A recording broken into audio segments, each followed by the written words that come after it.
Our next presenter is Peter Bloomingdale. Peter's title is Networks, Nerves, and Cures.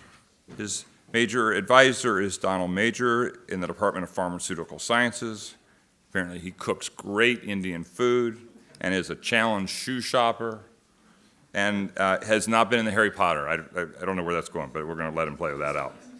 So, ready, set, pitch.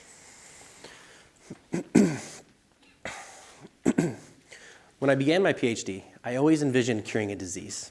Initially, I wanted to cure cancer. High hopes, I know.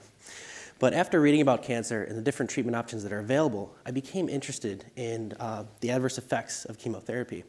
My research focuses on one of these, chemotherapy-induced peripheral neuropathy. Chemotherapy is the use of toxic chemicals to kill cancer.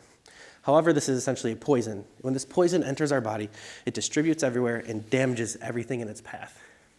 When it distributes to our peripheral nervous system, it causes nerve damage, known as peripheral neuropathy.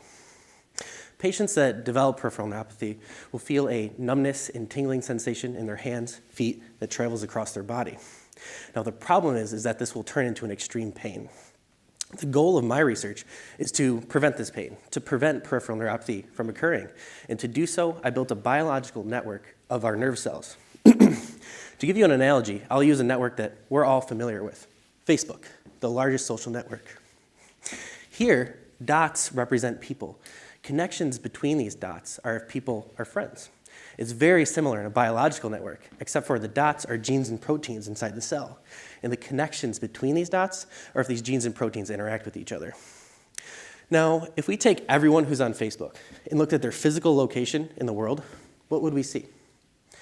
We would see something that looks exactly like this. It's pretty amazing, right?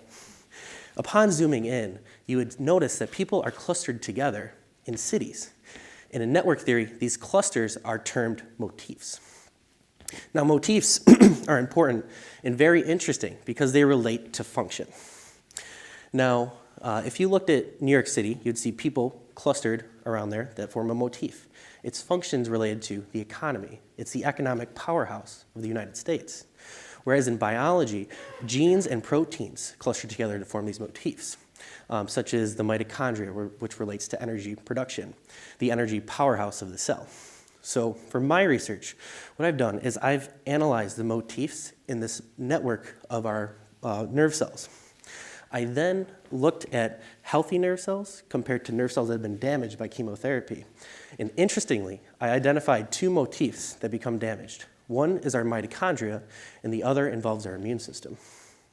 This network-based approach has allowed me to identify a novel drug to prevent nerve damage and pain associated with chemotherapy, potentially curing peripheral neuropathy. I'm currently testing this treatment in mice, and hopefully one day I'll be able to try this in humans. Thank you.